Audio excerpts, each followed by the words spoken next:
conquer and we're going to take some. Is that understood? Yes, sir. That's what we're going to do, sweetheart. We are going to go and get some. All right, people, on the ready line.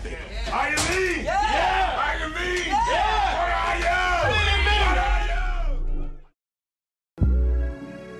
Exceptional Parent Magazine's August back-to-school issue provides tips on preparing students with disabilities for an easier transition from summer vacation back to school.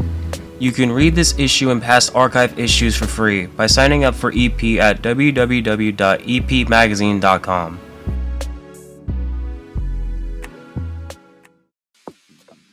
Monotony. It comes in all shapes and sizes. Dull, tedious, just plain boring. But what is this? A contender, perhaps? Something unboring by the looks of it. Jabs right at dull, an uppercut to tedium, something that keeps you on your toes, keeps your head on a swivel, a knockout punch to your old, boring workouts. Welcome to Fight Camp.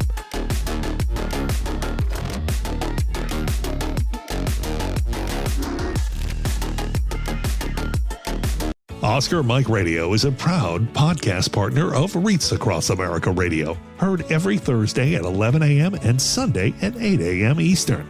They're also big supporters of the nonprofit I Got Your Six, Two Lives at Once. And with every wreath you sponsor through Oscar Mike Radio, $5 goes back to this great organization dedicated to making a difference in the lives of veterans, law enforcement, firefighters, and first responders battling PTSD. Two Lives at Once pairs these brave men and women together with dogs rescued from kill shelters. In this way, two lives are saved at the same time by saving each other. Donate now. Go to reatsacrossamerica.org/Oscar Mike Radio to help. That's reatsacrossamerica.org/Oscar Mike Radio.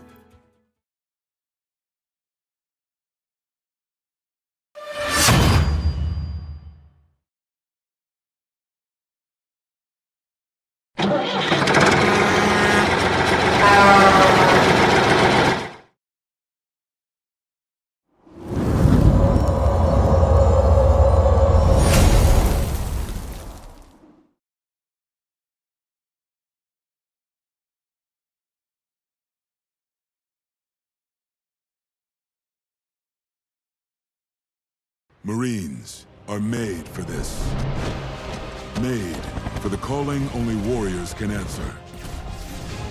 Made from an unshakable belief in our nation and a strength that comes from the determination to win together. But you'll have to earn your place among us, because you don't join the Marines. You become one.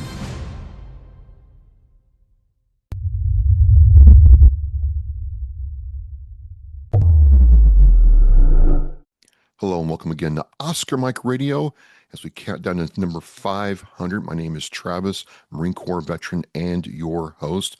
Oscar Mike Radio is co-produced with Sinister One Productions. What's your podcast doing?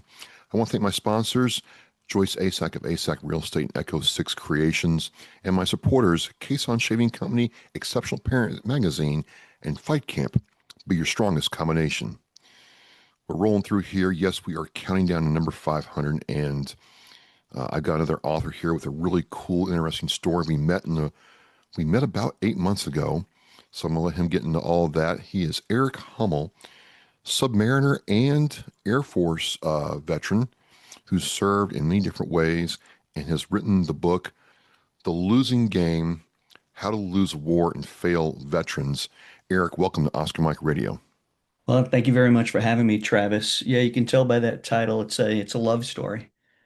Well, I mean, it wouldn't be any other way, and I'm glad we get, something other than, yay America, which I'm all about being an American, yay, but this is a different kind of story. We met at Military Creator Con in Orlando, Florida last January, and got to talking, and you presented about your book and your story, and you do all kinds of cool stuff.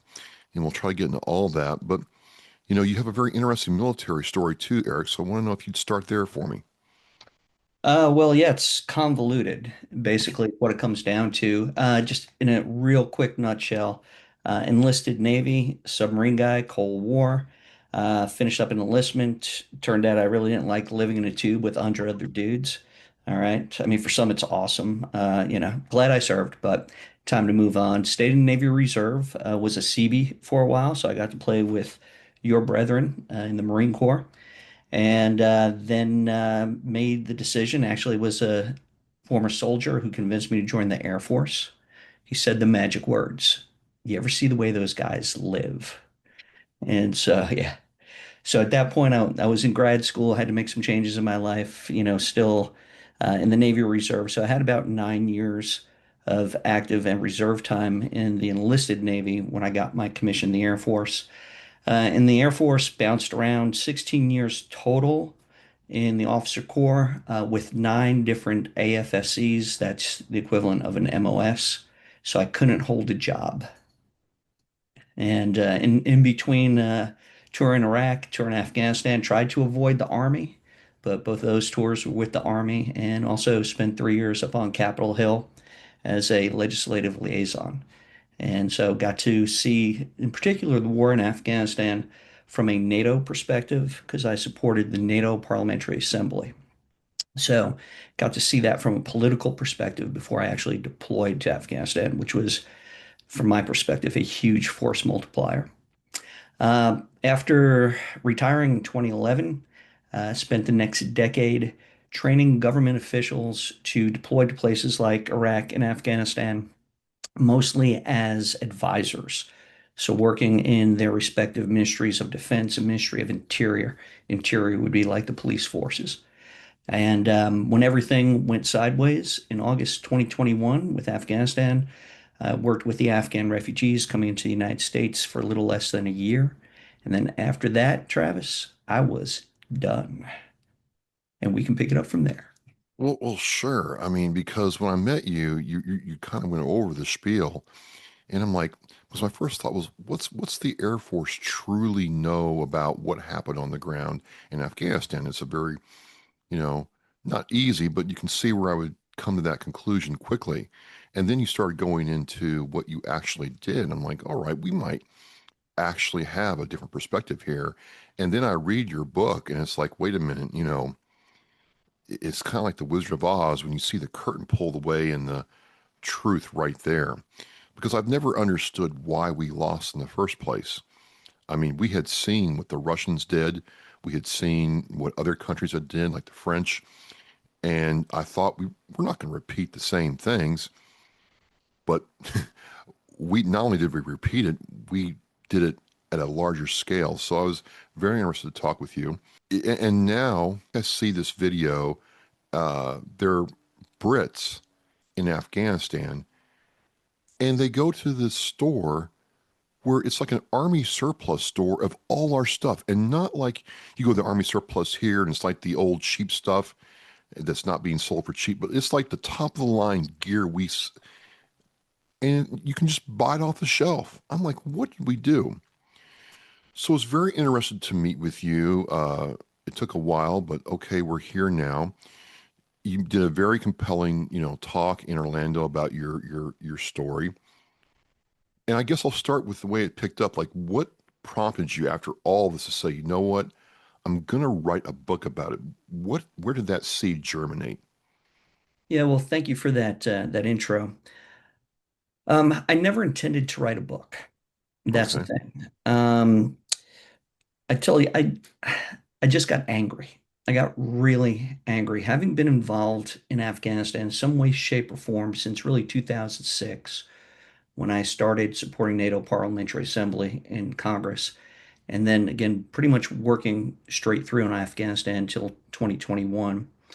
When the Afghanistan Papers, a book by Washington Post reporter Craig Whitlock, came out in December of 2019. And he basically exposed that senior leadership was lying, and that we were losing. Okay. And when that came out, when that was published, and again, it didn't last long in the media because that was December 2019, and what happened right after that was COVID. So senior leadership got very lucky because they could hide, and those who actually responded in editorial form deflected. Not my fault. I knew, to your point about, seeing American goods in, shops in Afghanistan and, going back to kind of Vietnam style of warfare where we're looking at numbers or as we call it, metrics. But Craig Whitlock basically said, okay, from all the reports that he's looking at, that senior leadership was losing and lying. His quote, "We are at war with the truth." That didn't make me angry. I knew that, okay, because I'd Okay. been involved for so many years. Again, what made me angry were the responses, okay? And when I took off my enlisted uniform and put on an officer's uniform, one thing that was driven into me constantly was that officers take responsibility. And I didn't see one officer take responsibility. And so I started writing an editorial and I just lost my mind and turned into a book. So I never intended to write a book, but that's how it came about. And my book is really written for the veteran. So many of our veterans, they knew their jobs. When they deployed, whether it be to Afghanistan or Iraq, they knew their jobs, but I would guarantee you the majority of them did not know the overarching mission. They did not know the why behind this. And so I set out to try to explain the why.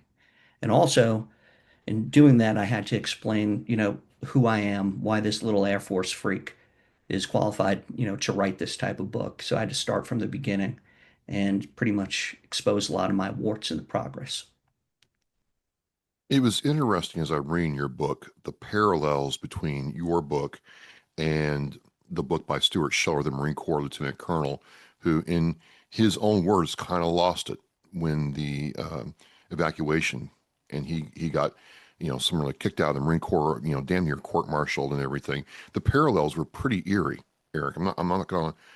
It's almost like I'm reading the same book by two different perspectives, and I did wonder why our officers were not being honest with the American people or their, you know, soldiers and Marines about what was going on. And that's really bothered me. Can you shed some light on that?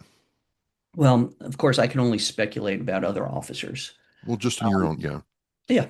And so, what I'm just going to boil it down to is careerism. We are now a professional military where when you become an officer, when you get that commission, that is now your career. And if you're in a career, you want to preserve your career. And so you're going to do what you're told to do. You're going to follow the rules, right? I mean, the title of my book is The Losing Game, right? And I Yep. frame it all around a game. And a career is like playing a game. Okay, what are the rules? All right. So in order to advance, in order to get the positions that I need to get, in order to retire at 20 to 30 years, I need to do certain things. And the easiest way to do that is not upset the apple cart because we see what happens to people who upset the apple cart. So you salute smartly and you motor on.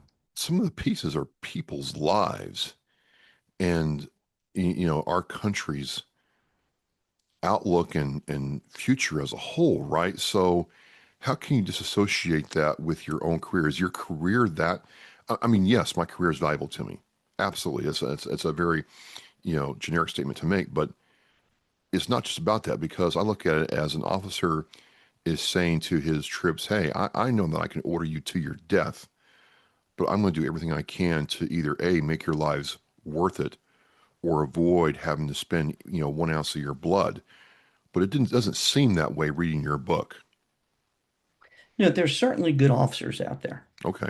right? And so, I'm not disparaging, my brethren, but there are certainly those, to Craig Whitlock's point, who were lying, plain and simple. And so when you're lying about, we use metrics as an example, right? The numbers. And so, we use dollars. And let me clarify that a big part of my book focuses on the counterinsurgency portion of the mission, not the counterterrorism portion of the mission. Okay. So counterterrorism is more, kill people and break their things, kill the bad guys. Okay. In Afghanistan, we had the counterterrorism, counterinsurgency. So I'm focusing more on the counterinsurgency. All right. And so that part of the mission is about building a strong, stable, secure Afghanistan able to stand on its own. Okay. So basically, what we're doing is we're trying to wrap our arms around the Afghans and get them to a point where they can take care of themselves and defend themselves. Okay. The counterterrorism portion of the mission is to disrupt, dismantle, defeat Al Qaeda and its affiliates. Now they intertwine. Okay. But the counterinsurgency part of it is to make sure that the bad guys don't come back to power. And it's difficult. And it takes time and it takes effort and it takes relationships. And it was those types of things that we weren't able to invest in because we wanted it all done yesterday. And we have a leadership mindset, or I should say a military mindset, where we still believe that we can kill the bad guy and achieve victory. In some cases, that's true, but not in a place like Afghanistan. Well, I was going to say, you're talking about a place that's been around for thousands of years, the tribal fuel system for thousands of years. And I'm not as versed in it as you are or other people, but I'm like, how are you going to reverse thousands of years of ingrained culture in less than 10? Yeah, it's impossible.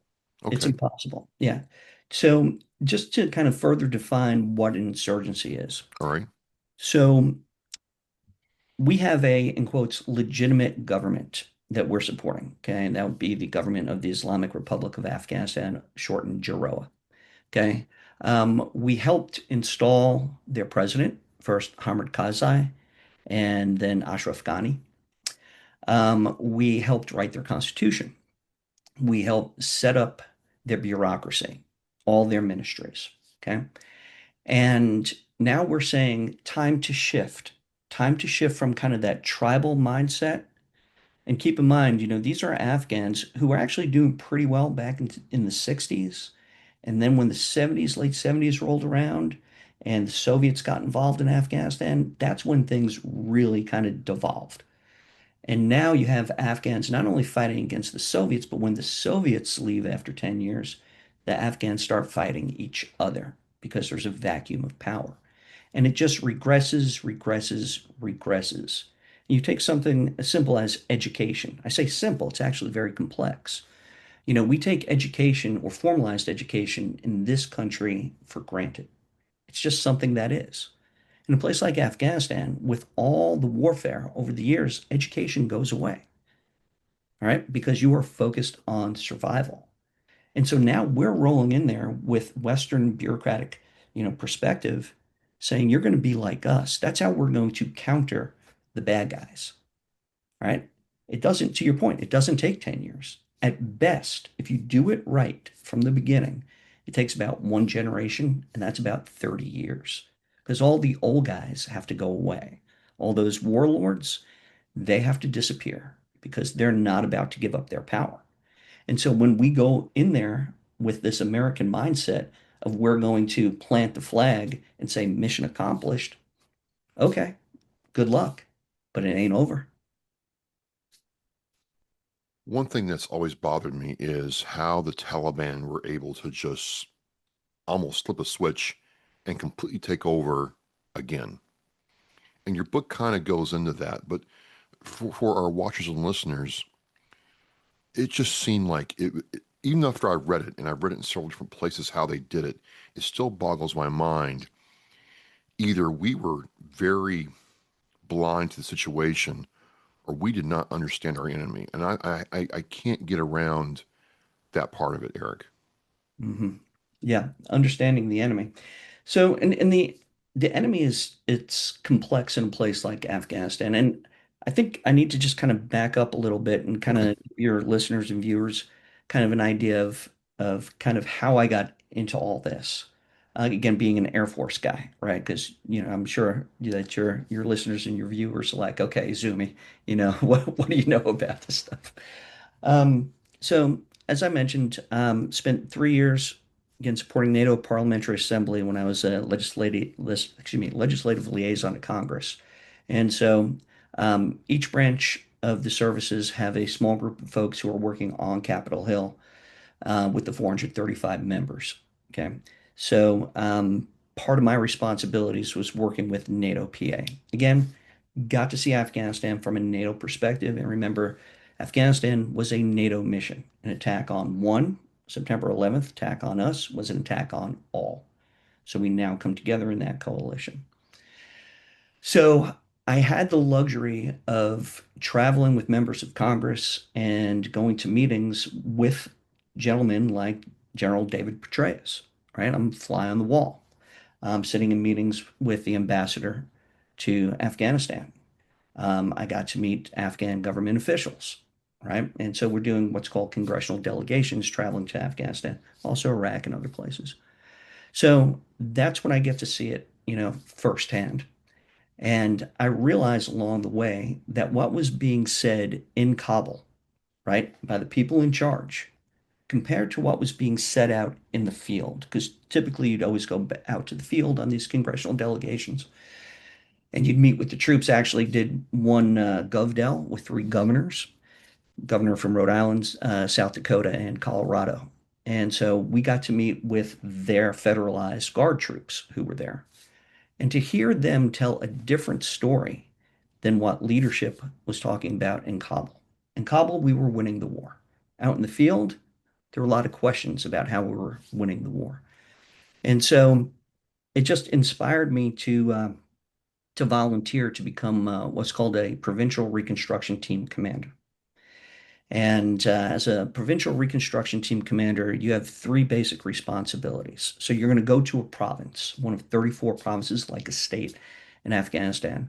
And your responsibilities are reconstruction, security, and governance. Okay? Again, this is the counterinsurgency part of the mission. Typically, you're teamed up with a maneuver unit, okay, who's going to focus on fighting the bad guys. You'll work hand in hand. In my particular case, I was both. So I was sent to a province called Panjshir. This happened to be the last province to hold out against the Taliban back in 2021. And so I was the FOB, the Forward Operating Base owner, and my security force was about 75 Mujahideen. Okay, and then on my team, I had a combination of engineers, comm guys, intel. I had a squad of Army MP folks, a couple of civilian law enforcement professionals, and so on. Also teamed with State Department, Department of Agriculture, Department of Justice, and a number of other agencies as well. Okay, so we're basically out there doing our own thing. And that's how I got really familiar with Afghanistan. Of course, I did some studying beforehand before getting command and all that. And so I was an Air Force guy in an Army position. I reported to 82nd Airborne. Okay, so they were my division commander. And so here's this Air Force guy now playing Army. And I also played a little Army in Iraq as well. So because of that situation, my 3 years prior, my year as a provincial reconstruction team commander / ground battle space commander, I got to live it and I got to make it up as I went along. Okay. And we can talk more about that if you're interested. Well, I am interested because I've always tried to understand what the prototypical Afghani is like. Did they really want freedom? Did they really embrace something newer or better? Or were they just biding their time, waiting us out all along? What was that like, doing that job and working with the Afghani people? Yeah, so the Afghans are complex society, all right, Okay. because you have to remember that they didn't form their own country, right? That country was formed by Great Britain, part of what was called the Great Game, and the power between India and what's currently Pakistan and what's currently Afghanistan. And so you have two separate and distinct languages in the country. You have Dari and Pashto. Dari is spoken mostly up north, and then of course there are subdialects galore. So Dari is spoken mostly up north in Afghanistan, Pashto down south. So you have the Pashtuns that speak Pashto, and up north you have a combination of different types of ethnicities, from Uzbeks to Tajiks. You have a smattering of course, Pakistanis in there. You have a smattering of Hazara, and different religions. Also, you have Sunni and Shia Muslims in Afghanistan. So the typical Afghan, there isn't, to answer your question or to try to answer your question. And so that's why it's so important when you go into a place like Afghanistan, you understand who and what you're dealing with, and you're taking time to understand the situation. Because if you don't understand the situation, then you're set up from failure from day one. And so that's why I know you're a Marine, and the Marine, their mindset is adapt and overcome. Okay. Whereas the Army likes to shape the environment. A little different, right? And Yep. so a place like Afghanistan, I think the Marine mindset is a little bit more, applicable. You have to understand what you're getting into. You have to understand the people that you are dealing with. Okay, this is a high context society. And so it's a society where relationships matter. You have to take the time to get to know the people.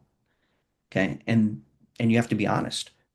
Okay, they are experts. It's broad brush now. Okay. Again, to define an individual Afghan as this, that, and the other thing, I'd be lying to you. But broad brush, they are experts at reading you, Hmm. all of them, because they're all survivors. Okay, they've all survived warfare. Okay, so they know who the enemy is. They're going to find out within a minute, because it may be an issue of life or death. So if you go in there with a typical kind of hubristic American attitude, okay, that's nice. They'll play with that. Okay, and they know how to. Doesn't mean that they're going to play against you. They just know how to play with it. But if you go in there trying to build relationships, and during my training phase, when I would train government officials for a decade, we focused a lot on respect, empathy, humility, and accountability. Okay, I'm training Americans, senior government officials, to be respectful, empathetic, humble, and accountable. What a weird way to fight a war, isn't it? Very bass ackards, as my grandpa used to say. And it's just to survive and be able to function in that type of environment, you have to have those attributes. Okay. Well, so I've read Bernard Fall Street Without Joy about Vietnam and several Vietnam books, and it's almost like we're fighting a different terrain, topology, so on and so forth, but we didn't really apply the lessons we didn't learn in Vietnam here either. It doesn't seem that way. Like we were told, the Russians built relationships with the North Vietnamese, told them what they didn't lie to them, and we just went in there with American know-how, napalm, and we got what we got. I'm sure you could draw a lot of parallels between Afghanistan and Vietnam. And we actually had units similar to PRTs in Vietnam, Cords and CAP. And a lot of those were actually Marines, out working with the locals, right? Building those relationships, having them defend themselves.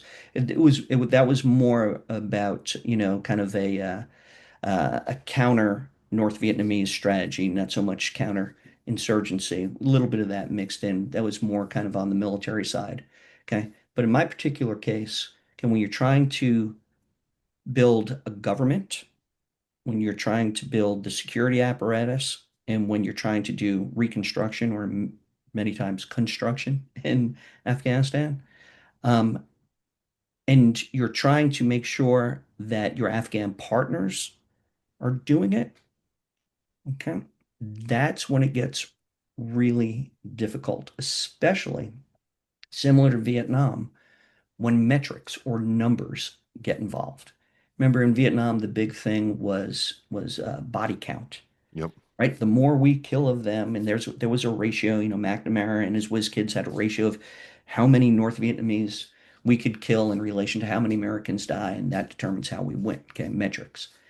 Afghanistan, the metric was the way I, summarized in the book was dollars to kilometers.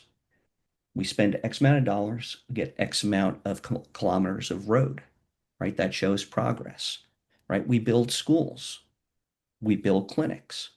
Oh, but Travis, here's part of the problem. We don't build doctors and nurses to fill the clinics. We don't build teachers or administrators to fill the schools. And we don't build public works professionals who are able to take care of the roads after we build them. And so on paper, it looks great. Okay. In reality, we're getting pretty much next to nothing, as far as bang to the buck. How were the Taliban then able to wait us out and then just snap their fingers and it seemed like they took right back over? And at least from where I was sitting, some of the Afghan people welcomed them back with open arms. That was the strangest thing to see. Sure. So again, keep in mind, these are not stupid people, especially when it comes to warfare, right? So they know how to win a war. They've studied us, right? They've studied the Soviets. They know our tactics and our procedures.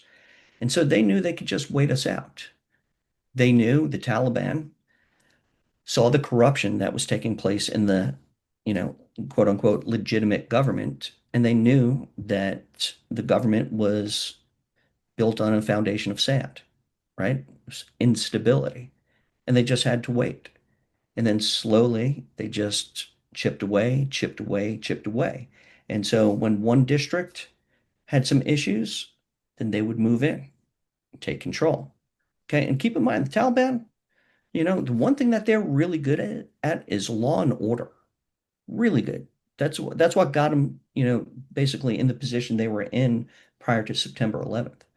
And so, you may not like them, okay, but they may be just a little bit more honest than the, again, quote unquote, legitimate government of Afghanistan. And so, yeah, they were smart enough to wait out their enemy. And then slowly but slowly, they started taking over. And it was funny to see, again, talking about metrics, how when the Taliban started moving closer and closer to the large city centers like Kabul, we stopped reporting the numbers of Afghan controlled spaces, of government of Afghanistan controlled spaces, right? Because those numbers weren't palatable. They just went away. Okay. And so if you don't talk about it, if you don't see it, then it doesn't exist. So yeah, to try to answer your question again, they were smart. And at this point, if you're stuck in Afghanistan, and keep in mind, a lot of the Afghans who supported us did not get out of Afghanistan, you don't have a choice. You better welcome them. Well, so let's go back to about the legitimate government problems. One thing that really made me angry was watching Karzai take our assistance, take our money, and then, let American lives be spent on his country. And then the first chance he got, he left. And then, told, news outlets that, the Americans didn't fight hard enough for his country. And I'm like, we were never going to win if that's the best we could do for a leader in Afghanistan during that time. Was I right or wrong thinking that way, Eric? Well, I think the proof is in the pudding. No, you're certain. Well, some people defend him. Okay. It's funny. So my governor in Panjshir hated Karzai. He would not call him the president. He always referred to him as the waiter because Karzai and his family owned a restaurant or a couple of restaurants in the Baltimore area. Okay. So again, here you have, what many people believe to be a puppet of the United States who was installed through, again, in quotes, a legitimate election. Um, and, again, not stupid. He realized that America, the way that we, again, prosecute war now is we throw money at a problem, and he's going to take advantage of that, he and his family. And don't forget that his family got very wealthy off of this war as well. And so, of course, he's going to deflect. So, if something goes wrong, he's got to survive himself as well. So if the United States makes a mistake and kills innocent Afghan civilians, of course he's going to lash out at the United States and talk about how terrible we are. He's saving himself in the process while still getting paid. So, no, you're not wrong. And it was bound to fail. So, what's happening to you as you see both sides of the coin? Your boots on the ground, and even though you're an Air Force guy, your boots on the ground, you're talking with these people, you're sitting in on their times when they have tea with other people listening to this. You had to change inside, Eric. Well, my changing inside, that happened a long time ago, brother. You know, uh, I was familiar with military leadership, right? Because when I got to Afghanistan, I had about 23 years of time in the military between um, active and reserve Navy and then active Air Force. And so I was already changed in that, again, I knew that we were losing and I knew that we were lying when I showed up in Afghanistan. And keep in mind, I volunteered for this. I also knew that when I was going to come back from Afghanistan, that I would soon retire thereafter. So this was really kind of my swan song in the military. So, so nothing changed when I got there. I was already changed. And I had my own perspective coming into it. I was going to do what I wanted to do. Now, my command didn't exactly like that. And just to give you an example, so I mentioned the dollars to kilometers, Yep. the construction of the roads in Afghanistan. And again, this is how we're basically reporting back to Congress saying we are successful. And when I got to Panjshir, I noticed that a lot of homes that lined the main valley road, and keep in mind we're up in the Hindu Kush Mountains, so everything is very tight, right? Any type of, flat or arable land is already in use, and we are now building this road to American specs. So in some cases, it's only 3 meters wide, existing, kind of like a dirt Jeep trail, and now we're expanding it to 10 meters wide. 7 meters of asphalt, meter and a half of soft shoulder on each side. And so when you expand like that, you have to take people's property. All right. So in America, we call that eminent domain. Right. Yep. And whenever you take somebody's property, you have to compensate them. It's the law. And so when I showed up, I saw these busted down houses and everything. And I honestly, my first thought was, and what I asked was, oh my God, when did the battle happen? How come I didn't hear about it? Right. And it's like, oh, no, no, no, this is just construction, just building the road. And so I have a little academic background in city and regional planning. And so my question was, um, okay, so the people are being compensated. And the answer was, I don't think so. And this is from the Americans. I don't think so. Okay. And then that was on my pre-deployment site survey. And so I already formed in my mind before going over there that we're going to get these people compensated because I looked at the Afghan constitution.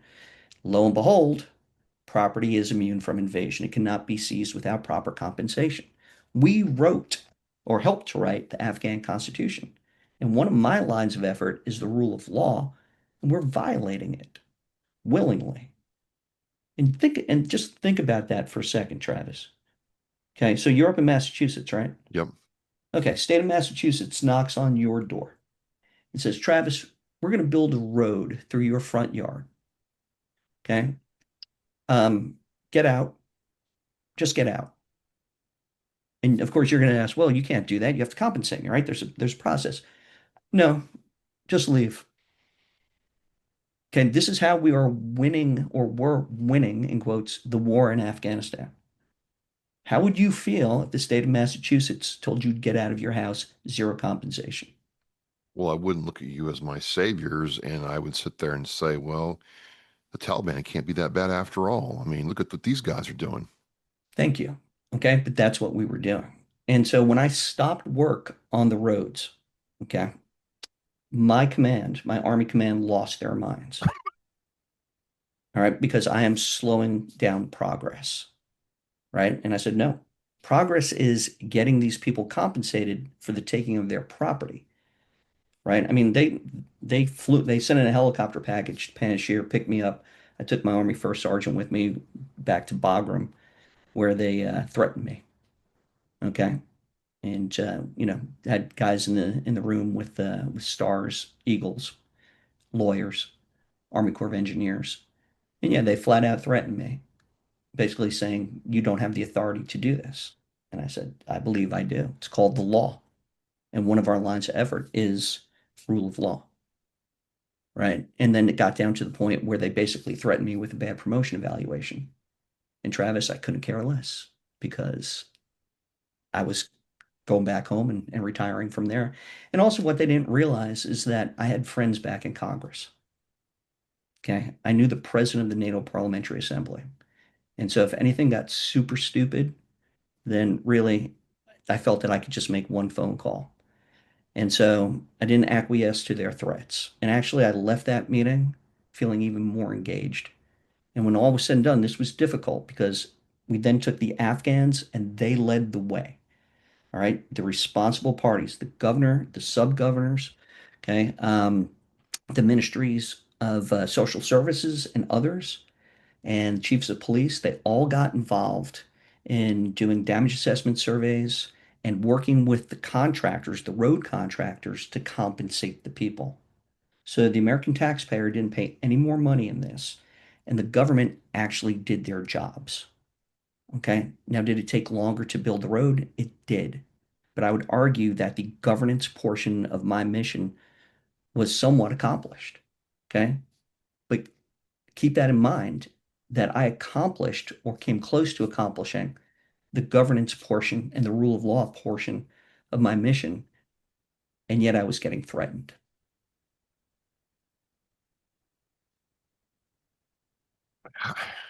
At that point, you didn't care, but you can't be the only one that had those, you know, what's the West Point saying? Do the harder right versus the easier wrong, I believe is what the term is. I don't know what they say in West Point because I went to an art college. Well, I mean, it's something I've heard a lot. Do the Yeah. do the harder right versus the easier wrong, and it just this is the kind of stuff I'm trying to learn about because I'm like, there's a time where we looked at ways to win wars, but we were also told, hey, we're bombing the mess out of these people. I mean, there's no way they have the will to resist us, and that wasn't exactly true either. And it really, I mean, were we trying to win militarily as well? Because I just can't get over. This is maybe a little off topic here, Eric, but I'm like, we can pinpoint anywhere, and we could not get goat herders and sheep herders out of the caves and mountains that had, World War II weaponry. Like, what happened there? So you bring up a very good point about winning wars. All right. And that's something that I try to explain and outline in the book because I think a lot of people who are in the business of warfare truly don't understand how to win wars. And to win a war, you have to secure the peace. Okay. So the end stage of warfare is transition, giving it back to the rightful owner as allies. And just to give you an example of that, I'll ask you a question, Travis. Did we win World War One? I don't think so, Why? because even though we stopped Hitler, we didn't stop him. So World War One, right? So World War One, we technically won, okay, but it gave rise to Hitler. Yes, yes, I'm sorry. Yeah, Hitler was served in World War One, excuse me. Yeah, so in World War One, okay, but it gave rise to Hitler because we didn't secure the peace. Correct. Okay, after World War Two, I'd argue we won World War Two because we were able to secure the peace. Little thing called the Marshall Plan. Yep. So, Chief of Staff of the Army, General George C. Marshall, right, who is really the architect of the of World War II. So he was Eisenhower's boss in Europe and MacArthur's boss out in the Pacific. Okay, he understood full spectrum warfare. So he understood that once you defeat the bad guy, and they sign, the armistice or the treaty, it's not over. Okay, and so Marshall Plan Not only, we think about Marshall Plan in Europe, we say, oh, he rebuilt Europe. That plan rebuilt Europe. And what it did was it rebuilt the economy. It rebuilt the bureaucracy. Okay. It kept the Soviet Union at bay, Yep. right? Okay. And it secured the peace. By the way, Marshall Plan also created NATO. Okay. Helped secure the peace. Travis, that is the hard part of warfare. Killing people and breaking their things, relatively simple, and man, we are good at it. The best the world has ever seen. But it's securing the peace that's hard because we don't practice that. Is that why too? Once we had Japan sign the treaty, we helped helped rebuild Japan, and it was seen, it was kind of like really weird. I remember reading newspaper articles like, why are we doing this? And then years later, it wasn't another new enemy to fight. They were at peace with us. They were an ally. Is that the reasoning behind that? Absolutely. Yeah. Absolutely. Yeah. And to your point, though, there were a number of people who were against all of that at the time, right? How can we do something nice for the enemies? We should punish them. If you think about just the history of warfare, most of the times after you defeat your enemy, you do just that. You punish them. You enslave them. You take their material wealth, right? You take their land. Okay. If you go back to Lincoln, right? His second inaugural address towards the end of the war in 1865, he starts his last paragraph with malice towards none and charity to all. What he's telling the country is when this war ends, we are not going to punish, right? We're going to bring the South back into the fold. Reconciliation, repatriation, reconstruction. Okay. That was unheard of at the time, right? George C. Marshall understood that. We are not going to punish.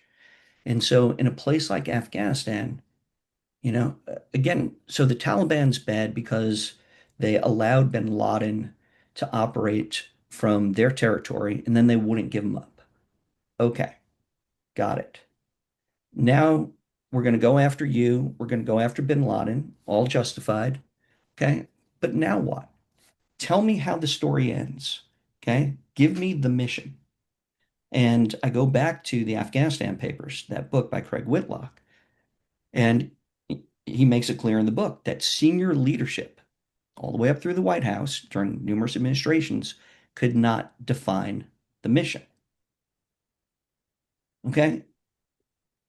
I'm sorry, but that's why you get paid the big bucks. You have to define the mission, even if it hurts. And what I mean by even if it hurts is, can you imagine President George W. Bush addressing the American people early on in the war and say, um, mission is not accomplished. This is going to take 30 years, America, to make sure that Afghanistan will become the United States ally. And it's an important ally because just look at the map. It's surrounded by Iran on one side, Pakistan on the other side, all of these other stands on top of it with a little sliver of China. It's an important location. And that's where obviously terrorism breeds. Are you with me, America? 30 years. Automatic no, There you go. Okay. So we're lacking a strategic mindset, I would argue, right? Everything has to be for a soundbite today, right? well, And we lack this vision. just educate me here. What if we had just gotten bin Laden, took him out, and said, mission over, we're done, we're pulling out, we've accomplished the mission, and left it alone? Was that ever an option realistically, or was that just wishful thinking? If that was the mission, you define it as such, you accomplish it, okay, game over. Yeah. Right? But we had this perspective that we could build, these bright shining stars, in Central Asia, and then of course in Iraq, so Middle East. And when you have that vision without the ability to accomplish it, and at the same time incentivizing the wrong things, okay? Again, like spending money. It's not about spending money. It's actually just the opposite.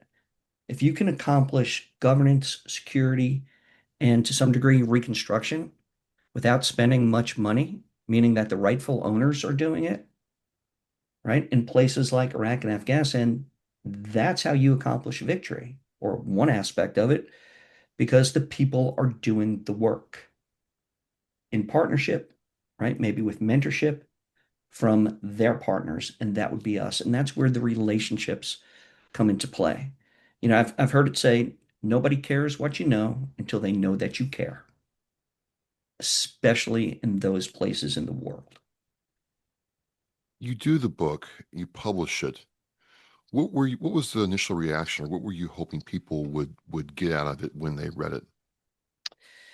So I wrote it primarily, again, for the veteran, because I know there are a lot of vets out there who are still suffering in a big way.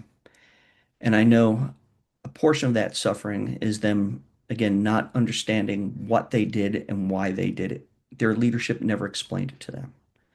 And so when something traumatic happens in that type of scenario, and you have to live with that for the rest of your life, how do you make sense of what oftentimes seems to be senseless? And so my hope is that by trying to explain this, by trying to explain the mission, by trying to explain the 5 phases of warfare, right? And it coming from a guy who I'd like to think, even though I was part of an institution, that I was non-institutionalized, okay? Again, because my background, I never planned any of this. Again, I have an art degree, right? And I went to an art high school as well. And I lived under the water. Okay. So none of this was ever on my menu. And just my good fortune, my happenstance, whatever you want to call it, I think I have a perspective that, well, I know that nobody else has. And I want to be able to share that with the veteran. And so hopefully in some way, shape, or form, that not only could they understand it, but also get a little bit of catharsis in knowing that what they did was exactly what they were supposed to do because that's what they were told to do. And the blame, the fault in losing these wars rests with guys like me, guys in leadership positions. And so I also want to take responsibility for my failures.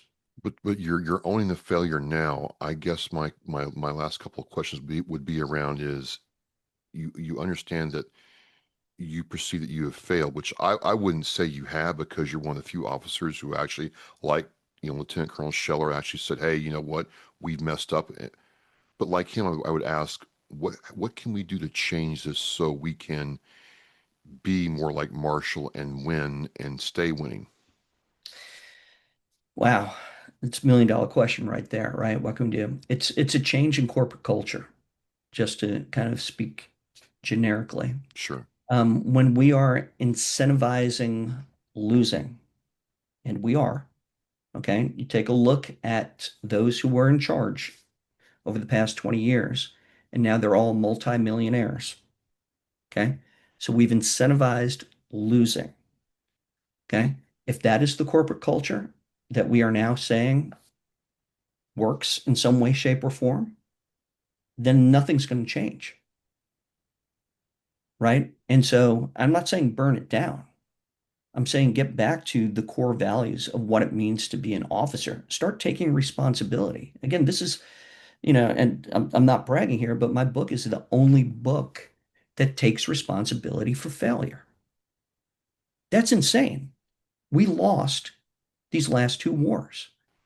What's next for you now that you've written the book? Do you feel a need to follow up with it? Do you want leadership now to make changes?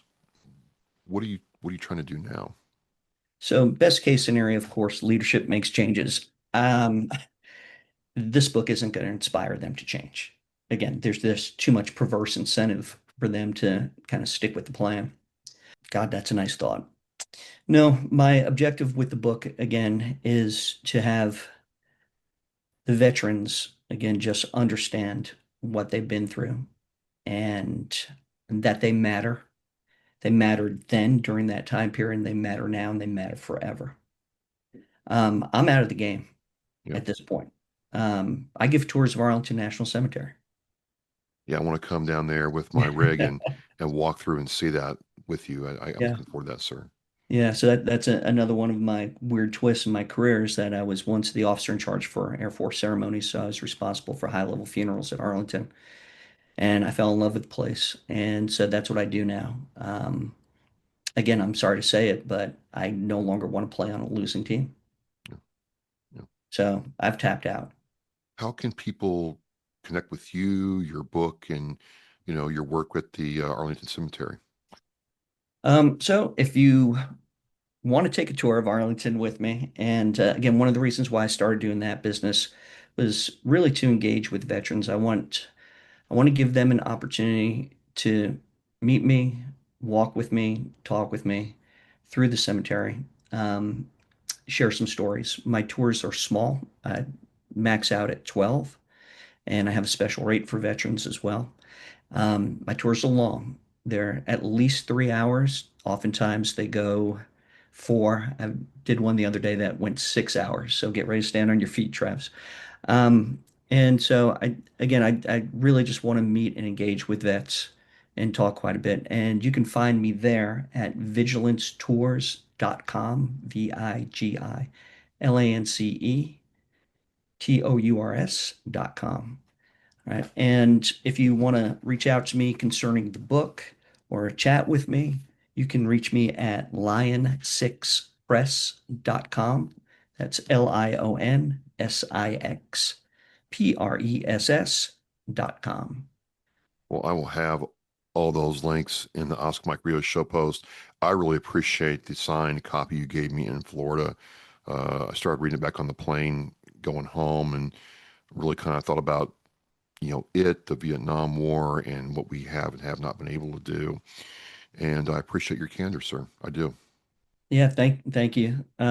Just one final thought. Sure. If we don't learn from this, we will repeat it.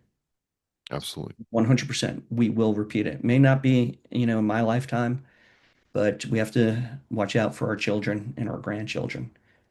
Again, because, oh, actually, you being a Marine, are you familiar with this book? Yes, I am. And I'm told I'm a traitor for reading it, but I'm like, it was a real eye opener because he was considered, in boot camp, we learn about him. Mhm. They never mentioned that part of him. Yeah. And then I Medal found of out Honor why. recipient. War is a Writing about racket. war is a racket. That's exactly right. Yeah. A lot of money is made off of having bad men out there. Yep. Right. And so another thing we need to be aware of, something that Eisenhower warned us about when he left office back in 61 about the military industrial complex. And we don't win wars with tanks, bombs, and airplanes. We win wars by securing the peace. Yep. Yep. Well, Eric, thank you so much for spending time talking with me. I look forward to seeing you in person soon when I get down to DC and check out that tour, and then we'll talk again. But I really appreciate your wit, your candor, and just laying this out for me so I can understand the gaps in what I read. Appreciate you. Thank you, Travis. I really appreciate you giving me this opportunity. Also, I failed to mention, of course, the book is available on Amazon. Just type in The Losing Game, How to Lose a War and Fail Veterans, or my last name, Hommel, Hommel. I will have that link in the Oscar Mike Radio show post. Ladies and gentlemen, you've heard it here. Go check out the book and get a different perspective on what we are doing as Americans. And Eric, thank you again. All right. Thank you, brother. We are Mission Flight. We'll see you next time. Take care. The biggest fear Gold Star families have that their child will be forgotten. We need to never forget freedom wasn't free. It's the fact that they give us the life we have now. We should remember them and give thanks to them. If I can be a part of something today that's going to make the surviving family of any of these veterans, these heroes, feel better tomorrow, then it's worth it. That one wreath symbolizes one family that was able to smile because of the generous donations. To sponsor a wreath and honor a veteran, visit wreathsacrossamerica.org. Thank you for listening and watching Oscar Mike Radio, where our active duty service members and veterans are in action and the mission is in flight. Oscar Mike Radio is an oversized load Co-Sinister One production. If you are a veteran or know a veteran who needs help, please dial 988 and press 1 for the Veterans Crisis Line.